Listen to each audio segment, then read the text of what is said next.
भाई जी टीवी, अब तुम्हारी कमेंट्री बंद कर दो, बैठ जाओ नीचे, नीचे बैठ जाओ भैया, अरे बैठ जाओ, ऐसा कहता हूं मैं। तो वीडियो मैंने आपको दिखाया, पहला वीडियो है जिसमें अमित शाह जी न्यूज के रिपोर्टर को कह रहा है कि ये बैठ बैठ बैठ बैठ नीचे। इससे पहले भी अमित शाह का एक वीडियो आया था जिसमें वो एक पुलिस वाले को कह रहे थे कि बैठ बैठ बैठ नीचे। ये है इस देश के गृह मंत्री का अहंकार। आप कल्पना कर सकते हैं कोई गृह मंत्री की ये भाषा हो।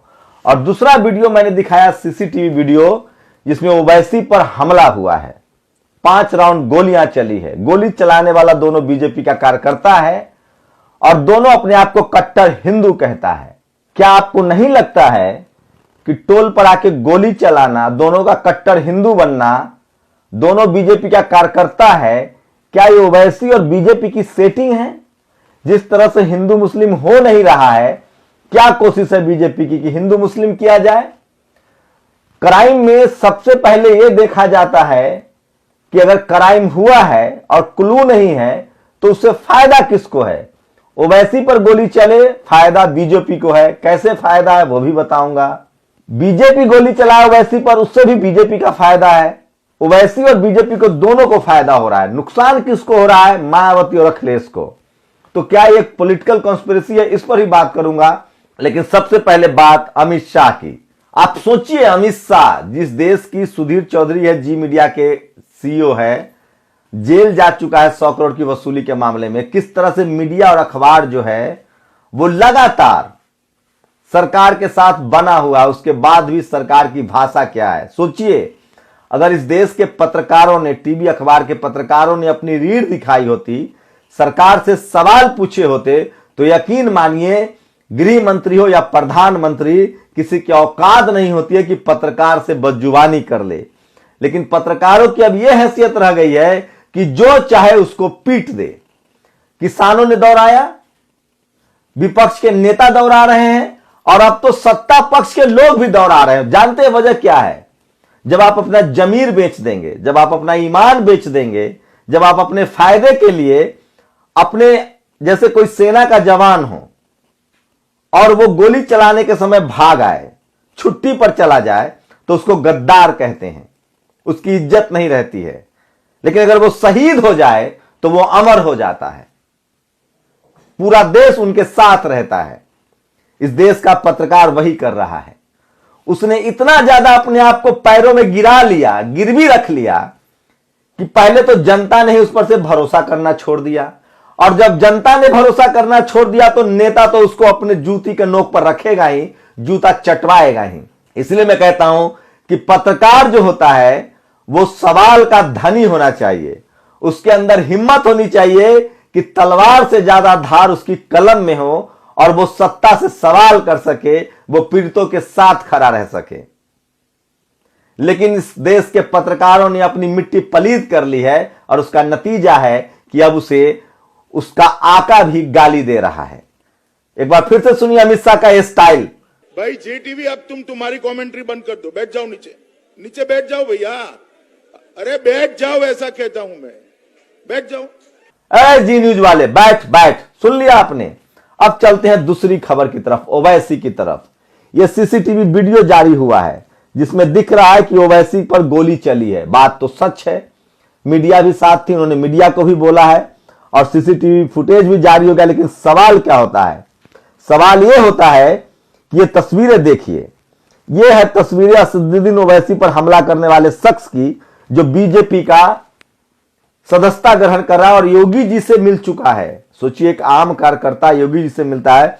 असदुद्दीन ओवैसी पर हमले के दोनों आरोपियों को पुलिस ने पकड़ लिया है। इनमें से एक नोएडा के बादलपुर का, जबकि दूसरा सहारनपुर का रहने वाला है। एक आरोपी लॉ का स्टूडेंट रहा है, साथ ही उसने भाजपा की सदस्यता भी ली थी। सीएम योगी समेत कई नेताओं के साथ फोटो भी इसका वायरल है। पूरी बात बताऊंगा, लेकिन मैं चाहता हूं पूरी खबर पहले आपको बता दूं। उसके बाद देखिए किस तरह से दूसरी बड़ी, और ये देखिए, दिल्ली के गृह मंत्रालय ने जेड+ श्रेणी सुरक्षा प्रदान कर दी है। सीआरपीएफ भी उसकी सुरक्षा देगी। लेकिन उसके बाद ये देखिए, ओवैसी पर हमला करने वाले शुभम और सुनील को गिरफ्तार कर लिया गया है। क्या ये बड़ी साजिश है? सत्येंद्र ने बताया इसको, और आगे बता रहा हूं। ये देखिए, ये तस्वीर, जो हमलावर है, हापुड़ में असदुद्दीन ओवैसी पर फायरिंग करने वाला सचिन बीजेपी का कार्यकर्ता है और बीजेपी नेताओं का खास है। तो यूपी के चुनाव को हिंदू मुस्लिम करने के लिए बीजेपी ने आखिरी हथियार भी निकाल लिया।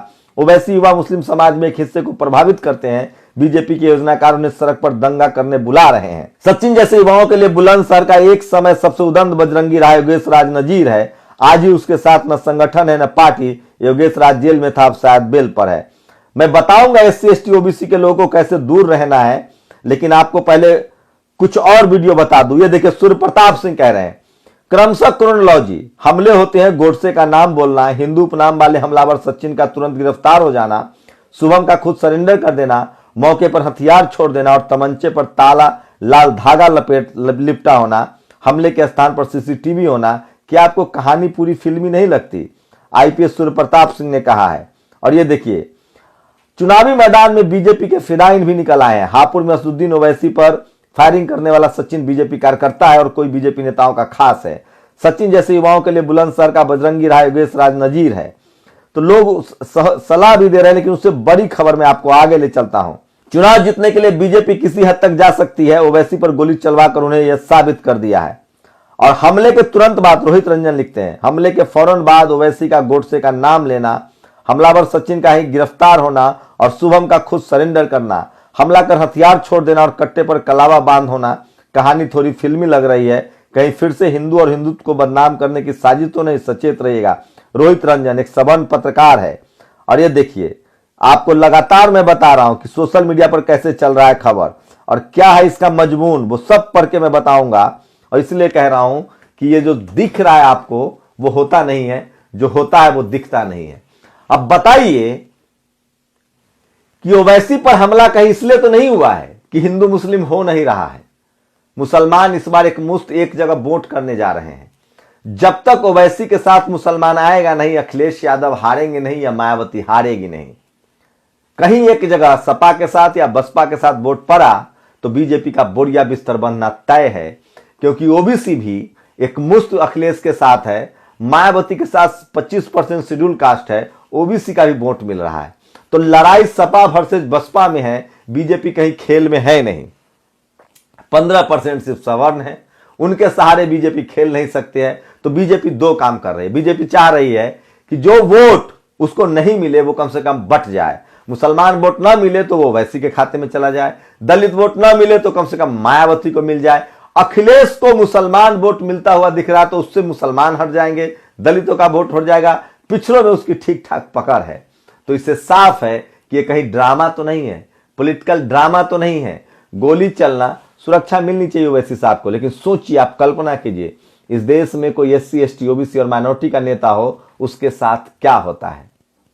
वो राजनीति भी नहीं कर सकता अपनी शर्तों पर। और एक और आज की बड़ी तस्वीर है, आपको बता दूं कि आज ही के दिन सरदार पटेल ने RSS पर बैन किया था। और ये तस्वीर है ED वर्सेस बीजेपी, जिसकी विस्तार से बात बताऊंगा। इसलिए मैं कह रहा हूं, सोशल मीडिया ही सच्चा मीडिया है, सोशल मीडिया ही बहुजन मीडिया है। क्या राय है आप लोगों की? क्या इस देश की मीडिया बीजेपी की दलाल है? ये हम सब जानते हैं। और क्या ओवैसी पर हमले के पीछे हिंदू मुस्लिम की साजिश है? क्या सचमुच ओवैसी और बीजेपी के अच्छे ताल्लुकात हैं? मुस्लिम रिप्रेजेंटेटिव का सवाल एक तरफ है, क्योंकि राजनीति में ऐसा होता है कि जो दिखता है वो होता नहीं, जो होता है वो दिखता नहीं है। लेकिन ओवैसी साहब को पूरा हक है चुनाव लड़ने का। आखिर वो क्यों नहीं लड़ेंगे? सवाल रिप्रेजेंटेशन का है। अखिलेश यादव को गठबंधन करना चाहिए, लेकिन सवाल है कि क्या ओवैसी गठबंधन नहीं करते हैं? बिहार में RJD से नहीं कर सकते हैं? क्या यूपी में समाजवादी पार्टी से नहीं कर सकते हैं? क्या मायावती से नहीं कर सकते हैं? ये बड़ा सवाल है। क्या वो महाराष्ट्र में कांग्रेस से नहीं कर सकते हैं? ये बड़ा सवाल है। वो उन पार्टियों के साथ ही क्यों जाते हैं जो वोट काटने का काम करती है, जिससे विपक्ष का कोई, वो राजस्थान में चुनाव नहीं लड़ते हैं, लड़ते भी हैं तो बीजेपी से कांग्रेस से गठबंधन में क्यों नहीं जाते हैं? SC ST OBC माइनॉरिटी के नेता चाहते हैं कि अखिलेश, मायावती और रावण एक साथ गठबंधन करते। मुस्लिम भी चाहते हैं कि उसमें ओवैसी भी होते। लेकिन आपके नेता अलग अलग क्यों लड़ते हैं? क्या ये कोई बड़ी साजिश है? महाराष्ट्र में बीजेपी अलग लड़ रही थी, कांग्रेस और NCP अलग लड़ रही थी, ओवैसी प्रकाश अंबेडकर के साथ लड़ रहे थे। बिहार में भी यही हुआ था, BSP उपेंद्र कुशवाहा ओवैसी एक साथ लड़ रहे थे, RJD अलग लड़ रही थी। तो कोई ये मत कहे कि मैं बीजेपी को हटाना चाहता हूं। दरअसल सच्चाई ये है कि कौन बीजेपी के साथ है और कौन बीजेपी के खिलाफ है ये मुझे नहीं पता, लेकिन पब्लिक जरूर बीजेपी के खिलाफ है। शेड्यूल कास्ट बीजेपी के खिलाफ है, मुसलमान बीजेपी के खिलाफ है, अब तो पिछड़ा भी बीजेपी के खिलाफ है।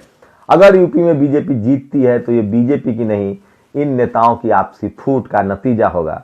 मुझे लगता है जनता ज्यादा समझदार है, वो समझेगी, नापेगी, तौलेगी, और जिनके पेट पर लात लग रहा है वो जाति और धर्म से ऊपर उठकर वो तय करेंगे कि हम एक ऐसी पार्टी को चुने जो चुनाव जीत रही हो। आप लोग की क्या प्रतिक्रिया?